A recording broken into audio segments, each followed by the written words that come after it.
We talked about Chris Voss earlier. Love the dude. Like I said, got to hang out with him. And when we're in the green room for 30 minutes, I thought, oh, I'm a fanboy all over this guy. And instead, he talked about tactics and other books and things that we should all read. Just a really, really good guy. So there's the picture with him again.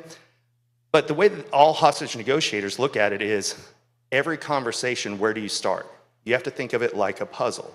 So when you have to have difficult discussions with loved ones, with coworkers, with vendors, you name it, you just have to think it's all a puzzle that can be solved. And how can I solve it? Well, the first thing is you have your side and I have mine. But if I'm only looking at things from my side of the fence, I'm only looking at half the problem or half the solution. So what's the trick every hostage negotiator does?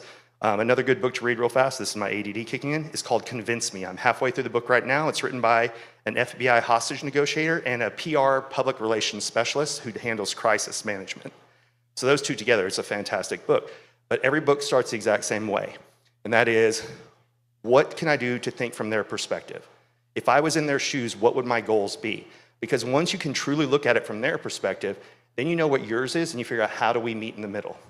Because the problem of what most people do is they go into a negotiation room thinking, well, I know what I'm going to get out of this. But if you start thinking about the other persons, you can find a win-win instead of coming in with a negative mentality of, I'm just going to screw this person over and get the best deal for myself.